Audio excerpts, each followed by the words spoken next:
అందరు నమస్తే. కాంగ్రెస్ ప్రభుత్వం నిన్న చెప్పుకుంటారు చూసిన గుర్తుందా? చాలా పనులు చేస్తున్నాం, చాలా స్కీములు అమలు చేస్తున్నాం, కానీ జనాలకు చెప్పుకోలేకపోతున్నాం. మనం పని మీద ఉన్నాం, పనిలో పడ్డాం కాబట్టి అవి చెప్పుకోలేకపోతున్నామని. అది కాదు, అసలు ప్లాన్ వేరే ఒకటి బయటకు వచ్చింది. మొదలే రేపు మాపో లోకల్ బాడీ ఎలక్షన్స్, బీసీలకు 42% వచ్చినా రాకపోయినా ఏదో ఒకటి చేసి పోక తప్పదు. హైకోర్టు ఆల్రెడీ డెడ్ లైన్ పెట్టింది. ఇక దానిపైన మళ్ళీ సుప్రీంకోర్టుకు పోతే అది స్టే వస్తుందా రాదా, అది ఏమవుతుంది ఏం కథ. ఎందుకంటే ఇప్పటికే లోకల్ బాడీ ఎలక్షన్స్ లేక సంవత్సరాలు అయిపోయింది కాబట్టి లోకల్ బాడీ ఎలక్షన్స్ తప్పవేమో అని అనుకుంటున్నది ప్రభుత్వం. అనుకుంటున్న టైంలో ఏ స్కీమ్స్ ప్రచారం చేయాలి, ఏ స్కీమ్స్ ప్రచారం చేయకూడదు, అవి ప్రచారం చేస్తే ఎవరికి పేరు వస్తుంది, లేకపోతే మిగతావి ప్రచారం చేస్తే ఎంత ప్రమాదం, ఇట్లా అన్ని అంశాలు. ప్లస్ ఈ మధ్యకాలంలో సర్వే చేసిన మీకు చెప్పిన రైతు భరోసా ఇచ్చిన తర్వాత ఈ సీజన్ ఒకటే ఇచ్చింది. ఆయన ఎవరో ప్రతి సీజన్లో ఇస్తున్నామని చెప్పిండ్రు, అది వీడియో మీకు చూపిస్తా.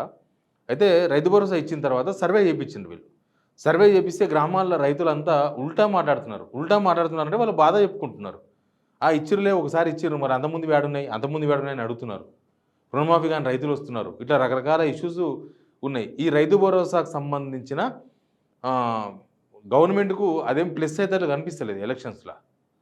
కాబట్టి వాళ్ళ ఊహించినంతగా వస్తలేదు, కొద్దిగా అయితే ఇద్దేమో కానీ ఊహించినంతగా వస్తలేదు. కాబట్టి ఒక స్కెచ్ చేసింది, నేను ఆ స్కెచ్ ఉందో మీకు వివరిస్తా. అందుకన్నా ముందు సబ్స్క్రైబ్ చేసుకుని వాళ్ళు పక్క కిందనే ఒక బటన్ కనిపిస్తుంది రెడ్ కలర్, సబ్స్క్రైబ్ చేయండి. తర్వాత ఇక్కడ కొన్ని పేర్లు రాసిన నేను, వీళ్ళు ఇచ్చిన స్కీమ్స్ అరకొరనో మొత్తమో స్టార్ట్ చేసినవో అవుతున్నావో పోతున్నావో ఏదో ఒకటి. అయితే రుణమాఫీ రైతు భరోసా ఈ పెద్ద ప్రోగ్రామ్స్ అని చెప్పారు కదా. దేశంలోనే ఎవరు చేయలేదు రుణమాఫీ చేసినామన్నారు, దేశంలోనే ఎవరు చేయని రైతు భరోసా ఇచ్చినామన్నారు. రైతు భరోసా గురించి అయితే బట్టి విక్రమార్క ఒక మాట మాట్లాడండి, ఒకసారి ఆ వీడియో వినండి, తర్వాత పోదాం వార్తలకి. 2 లక్షల వరకు ఆనాటి వరకు మేము రుణమాఫీ చేసే టైం కల్లా 2 లక్షల వరకు రుణం ఉన్నటువంటి వాళ్ళందరికీ రుణమాఫీ చేసేసాం.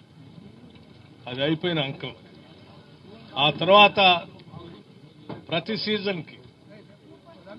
సీజన్కి పెట్టుబడి పెట్టుకోవటానికి టైమ్లీ ఆలస్యం కాకుండా కరెక్ట్గా పెట్టుబడి పెట్టే సమయానికి రైతు భరోసా వేసే కార్యక్రమాన్ని తీసుకొని భవిష్యత్తులో కూడా ఈ రైతు భరోసా టైమ్లీ టంచన్గా వారు పెట్టుబడి పెట్టుకునే టైం కల్లా వారి అకౌంట్లో పడతారు. బట్టి విక్రమార్క గారు ఏమన్నారు, ప్రతి సీజన్లోనంట ఈ గవర్నమెంట్ వచ్చిన తర్వాత రైతులకు ఎప్పుడు పెట్టుబడి అవసరమో కరెక్ట్గా అప్పుడే డబ్బులు వేస్తున్నారంట. వేస్తున్నారా? మీరే చెప్పండి, నేనేమన్నాను. వేస్తున్నారా? ఈ వీడియో చూస్తున్న రైతులు, రైతు బిడ్డలు, రైతు ఆకాంక్ష పరులు, రైతులు సంక్షేమంగా ఉండాలని కోరుకుంటున్న వాళ్ళు, రైతు కష్టాలు తెలిసిన వాళ్ళు మీరే చెప్పండి. ఈ గవర్నమెంట్ వచ్చిన తర్వాత ప్రతి సీజన్లో పంటకు కన్నా ముందే అంటే కరెక్ట్గా పెట్టుబడి టైంకు మేము రైతు భరోసా చేస్తున్నామని బట్టి విక్రమార్క గారు చెప్తున్నారు. వీళ్ళు చెప్పే అబద్ధాలకు ఇట్లే ఉంటాయి, ఓపెన్గా కనిపిస్తాయి. దొంగతనం చేసుడు గొప్ప కాదు, దొరికిపోవడం గొప్ప. వీళ్ళకు ఇప్పుడు ఏమైంది, ఇప్పుడు అదంతా అయిపోయింది. ఇప్పుడు ఏంటంటే రుణమాఫీ గురించి చెప్పుకోవద్దండి సార్ గవర్నమెంట్. ఎందుకు అంటే రుణమాఫీ రైతు భరోసా ఈ రెండింటి గురించి కూడా చెప్పుకోవద్దంట. బట్టి విక్రమార్క గారు మాత్రం అబద్ధం మాట్లాడుతున్నారు. కానీ ఈ రుణమాఫీ రైతు భరోసా గురించి ఎంత చెప్పినా మైలేజ్ వస్తలేదంట వీళ్ళకు. ఎంతసేపటికి కేసీఆర్ని గుర్తు చేసుకుంటున్నారంట వీళ్ళు. ఈ మైలేజ్ వాళ్ళకే పోతుంది, ఈ స్కీమ్స్ వాళ్ళవే అన్నట్టు జనాల చర్చ. ఎందుకుంది అంటే రుణమాఫీ కానోళ్ళు చాలామంది ఉన్నారు, డామినేషన్ అయిన వాళ్ళు ఎక్కువ మంది ఉన్నారు అనుకో, కానోళ్ళు కనబడరు. కానీ ఇక్కడ అయినోళ్ళు తక్కువ మంది ఉన్నారు, కానోళ్ళు ఎక్కువ మంది ఉన్నారు. రుణమాఫీ బాధితుల సంఘాలు ఏర్పడ్డాయి, ఏకంగా వాట్సాప్ గ్రూపులు పెట్టున్నారు, రుణమాఫీ కాని రైతుల సంఘం అని. కొన్ని గ్రూపులో నన్ను కూడా యాడ్ చేసిండ్రు రైతులు. సరే నేను కూడా వాళ్ళ బాధ ఇందామని అట్లే ఉన్నా, దాన్ని చూద్దామని వాళ్ళ బాధలు పెడుతుండ్రు దానిలో. రుణమాఫీ కాని రైతుల సంఘం కాన్స్టిట్యున్సీకున్నారు, ఊరుకున్నారు, మండలానికి ఉన్నారు, జిల్లాకు ఉన్నారు. అంటే ఏకంగా రుణమాఫీ బాధితులు తయారైంది ఇక్కడ. ఇక రైతు భరోసా వాళ్ళు ఎంత ఇచ్చినామని చెప్పినా, బట్టి విక్రమార్క గారు ప్రతి సీజన్లో ఇచ్చినామని చెప్పినా తీసుకున్న రైతులకు తెలుసు కదా. మధ్యలో నాకు తెలియకపోవచ్చు, కానీ తీసుకున్న రైతులకు తెలుసు ఎప్పుడు ఇచ్చిండ్రు, ఎట్లా ఇచ్చిండ్రు, ఎంతెంత ఇచ్చిండ్రు. 15,000 రూపాయలని 12,000 చేసి, 12,000 మళ్ళీ సగం చేసి, ఆ సగములకి వెళ్ళి మళ్ళీ ఉన్న పొలాన్ని మొత్తం ఇవ్వకుండా కొద్దిగా ఇచ్చి, వచ్చిన వాళ్ళకి వచ్చినట్టు రాని వాళ్ళకి రానట్టు, ఓ సీజన్ మొత్తం ఎగబెట్టి, ఓ సీజన్లో అరకొర ఇచ్చి, ఓ సీజన్లో అంతంతనే ఇచ్చి, ఈ సీజన్లో కూడా దానిలో లోటుపాట్లు ఉన్నాయి. 4 ఎకరాలు ఉంటే 2 ఎకరాలకే, 3 ఎకరాలు ఉంటే ఎకరాకే. ఎందుకు వల్ల లేదో కూడా కనీసం రీజన్ కూడా తెలియదు రైతులకి, ఎవరు చెప్పేతలకు లేరు. అందుకే ఈ 2 స్కీమ్స్ గురించి మనం ఎంత చెప్పుకున్నా ఈ క్రెడిట్ మనకు వస్తలేదు. దీనివల్ల మనకు ప్లస్ అయితలేదు. ఇక పైపొచ్చు కేసీఆర్ గురించి మాట్లాడుతున్నారు రైతులు. కేసీఆర్ ఉన్నాగానే కనీసం రైతు బంధు వస్తుండే, టైంకి వస్తుండే. రుణమాఫీ రుణమాఫీ మాకు అప్పుడే వచ్చింది, ఇప్పుడు కాలేదు. ఇట్లాంటి కామెంట్స్ వస్తున్నాయి గవర్నమెంట్కి. తర్వాత ఇందిరమ్మ ఇల్లు గురించి నేను తర్వాత చెప్తాను మళ్ళీ నేను మీకు. తర్వాత ఈ స్కీమ్స్ గురించి ప్రచారం చేసుకోవాలనుకుంటున్నారంట. రేషన్ కార్డులు, సన్న బియ్యం, ఉచిత బస్సు, ఇవి కూడా అంతంతే కానీ ప్రచారానికి పనికొస్తాయి. ఈ చిన్న స్కీమ్సే ఇంత భారీ మొత్తంలో డబ్బులు ఇచ్చినాయి, అవేం పనికొస్తలేవు మాకు. ఇక్కడ డబ్బులు లేవు, ఏం లేవు, జస్ట్ పేపర్లు ఇచ్చుడే కదా, ఇవి మాత్రం ఇంకా పనికొస్తాయి అనేది కాంగ్రెస్ వాళ్ళు అంచనా.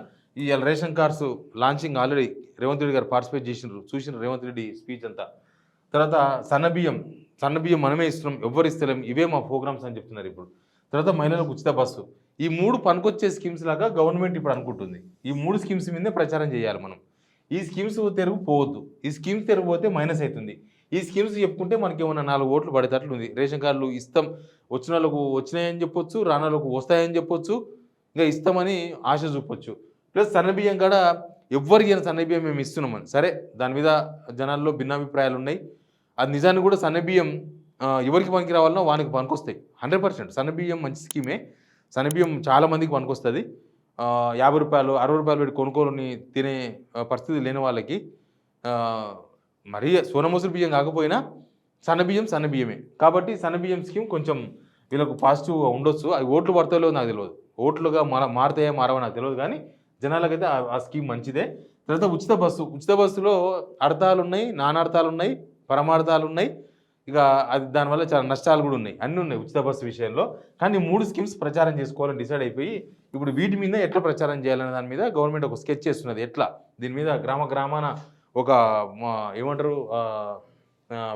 గ్రామ పంచాయతీ ఆఫీస్ కాడ గోడకు లిస్టులు వేద్దామా, లేకపోతే ఫ్లెక్సీలు వేసి ప్రచారం చేద్దామా, లేకపోతే ఈ సెల్ ఫోన్ నమ్మేతోళ్ళు వీళ్ళు రోడ్డు మీద టెంట్లు వేసుకుంటారు కదా, అట్లా టెంట్లు పెట్టి చేద్దామా ప్రచారం. దీని మీద లోకల్ బాడీ ఎలక్షన్స్ వర్కౌట్ కావాలి, సర్పంచ్ ఎలక్షన్, ఎంపీటీసీ, జెడ్పీటీసీ, ఇవే ప్రచారస్తారు. ఇవి మాత్రం చేసుకోవద్దు, ఇవి చేస్తే కేసీఆర్ పోతాయి. ఇది ఒక అంశం ఉంది. తర్వాత ఇందిరమ్మ ఇల్లు, ఇది చాలా ఇంపార్టెంట్. ఇందిరమ్మ ఇల్లు మాత్రం ప్రచారం చేసుకోవద్దు అనుకుంటుందంట. ఎందుకు అనుకుంటుందంటే ఇందిరమ్మ ఇల్లులో ఇచ్చింది చాలా తక్కువ, దానిలో జరిగిన అవకతవకలు చాలా ఎక్కువ. డబ్బులు తీసుకొని ఒకవేళ ఇందిరమ్మ ఇల్లు వచ్చిన వాళ్ళలో కూడా చాలామందికి, అందరికీ కాకపోవచ్చు, చాలామంది మేము డబ్బులు ఇస్తే మాకు వచ్చినాయి, మా దాన 50,000 తీసుకున్నారు, లేకపోతే ఫస్ట్ పేమెంట్ వాళ్ళకే పోయింది, ఇట్లాంటి చాలా ఆరోపణలు ఉన్నాయి. ప్లస్ వచ్చిన వాళ్ళ బాధ అదైతే అసలు ఇందిరమ్మ ఇల్లు రానోళ్ళు చాలామంది ఉన్నారు. వీళ్ళని నమ్ముకొని వీళ్ళు అప్పుడెప్పుడో కదా, అప్పుడెప్పుడో జనవరి 26 పత్రాలు ఇచ్చారు మీకు ఇందిరమ్మ ఇల్లు వచ్చేసిందని. ఇక వచ్చేసింది కదా అని చెప్పేసి ఉన్న ఇల్లు కూల్చేసారు, గుడిసెలు కూల్చుకున్నారు. వాళ్ళకి రాలేదండి, ఇప్పుడు వాళ్ళు ఎలిజిబుల్ కాదంట, మళ్ళీ అదేందో లెక్క. ఇట్లా ఇందిరమ్మ ఇళ్ళలో చాలా వ్యవహారాలు ఉన్నాయి. రానోళ్ళకు అసలు రానేలేదు, అసలు ఇల్లు ఉన్నోళ్ళకే ఇల్లు ఇచ్చిండ్రని, కాంగ్రెస్ కార్యకర్తలకే ఇల్లు వచ్చినాయని, ఆల్రెడీ భూములుండి అవి ఉన్నోళ్ళకే ఇల్లు వచ్చినాయని, కింద ఉండే ఆఫీసర్ల దగ్గర నుంచి ఇందిరమ్మ కమిటీల నేతల దగ్గర నుంచి పైన ఉన్న మినిస్టర్ పలానోళ్ళకి ఇందిరమ్మ ఇల్లు రావాలంటే వాళ్ళకే వస్తుంది ఇందిరమ్మ ఇల్లు. ఇక పలానోళ్ళకి రాకూడదంటే రాదు. ఈయన ఏ పార్టీ అని చూసుకొని కూడా ఇచ్చింది చాలా ఏరియాలలో. ఏ పార్టీ ఈయన మనకు ఓటేస్తాడా, ఈయన వల్ల మనకి ఏం లాభం ఉంది ఇస్తే, అట్లా లెక్కలు చూసుకొని తారుమారు చేసి కింద మీద ఎంత పరిచయం అయిపోయి ఇందిరమ్మ ఇల్లు ప్రచారం చేసుకుంటే వచ్చిన వాళ్ళు ఏమాత్రం ఓటేస్తారో తెలియదు, కానీ రానోళ్ళు ఎక్కువ మంది ఉన్నారు, వాళ్ళు కూడా తీవ్రంగా వ్యతిరేకతతో ఉన్నారు, వాళ్ళు దెబ్బ కొడేటట్టున్నారు. కాబట్టి ఇందిరమ్మ ఇల్లు గురించి ఎక్కువ మాట్లాడద్దు. అసలు ఇంక ఈ స్కీమ్స్ అన్నిటి మీద ఇది ఎక్కువ, బీసీలకు 42% రిజర్వేషన్ అనేది ఇది బాగా ఇంపాక్ట్ ఉండేటట్లు కనిపిస్తుంది ఎలక్షన్స్లో. ఈ ఇంపాక్ట్ ఉండే స్కీమే ప్రభుత్వానికి దెబ్బ కొట్టే విధంగా ఉన్నది. కాబట్టి దీని నుంచి బయటపడాలి, ఈ స్కీమ్కి వెళ్ళి బయటపడాలి. ఈ స్కీములు ప్రచారం చేసుకోవద్దు, ఈ స్కీమ్ గురించి అసలే మాట్లాడొద్దు, ఈ స్కీముల గురించి బాగా ప్రచారం చేయాలి. అప్పుడే మనం లోకల్ బాడీ ఎలక్షన్స్లో గెలుస్తామనేది వీళ్ళ స్ట్రాటజీ. అందుగురించే వీళ్ళు చాలా ప్రయత్నాలు చేస్తున్నారు. ఇప్పుడు రేషన్ కార్డులు ఎన్నిసార్లు ప్రారంభిస్తారు అంటే జనవరి 26 నాడు ప్రారంభించింది ఫేకా? రేవంత్ రెడ్డి గారు ప్రారంభించారు కదా జనవరి 26 నాడు 4 స్కీమ్స్, ఇందిరమ్మ ఇల్లు, రేషన్ కార్డులు, రైతు భరోసా, ఇంకేదో ఇచ్చారు. ఆ స్కీమ్స్ మొత్తం బొక్కనేనా? ఆ రోజు ఆయన కాన్స్టిట్యూషన్ని ప్రారంభించిండు రేషన్ కార్డ్స్, తర్వాత వచ్చి మళ్ళీ ఇప్పుడు తుంగతుర్తిలో ప్రారంభించిండు. అంతకుముందు అప్పుడెప్పుడో 3 సార్లు పత్రాలు తీసుకున్నారు రేషన్ కార్డ్స్ గురించి. ఇట్లాంటి చాలా దేని వ్యవహారం దానికి ఉంది. ఇక్కడ ఏది చక్కగా లేదు, ల్యాండింగ్ కరెక్ట్గా లేదు. అది అధికారుల ప్రాబ్లమా, గవర్నమెంట్ ప్రాబ్లమా, ఇంకేమైనా ప్రాబ్లమా ఏమో తెలియదు. కానీ జనాలలో మీరేమనుకుంటున్నారో మాకు తెలియదు. గవర్నమెంట్ అనుకుంటున్న విషయాలు మాత్రమే మీకు చెప్తున్నాం. గవర్నమెంట్ అనుకుంటున్న విషయాలు ఇవి. ఇక మీరేమనుకుంటున్నారు ఈ వీడియో చూస్తున్న వాళ్ళు, మీరు కూడా కామెంట్ రూపంలో చెప్పండి. కింద కామెంట్ బాక్స్ ఓపెనే ఉంది, మీరు కామెంట్ చేయండి. ఈ ప్రభుత్వం ఇస్తున్న స్కెచ్లో ఏం జరగవచ్చు, లోకల్ బాడీ ఎలక్షన్స్లో మీ గ్రామాల్లో ఏం జరగవచ్చు అని మీరు కామెంట్ చేయండి. వీలైతే అవి కూడా నేను చదివి వినిపిస్తా. Please subscribe signal TV.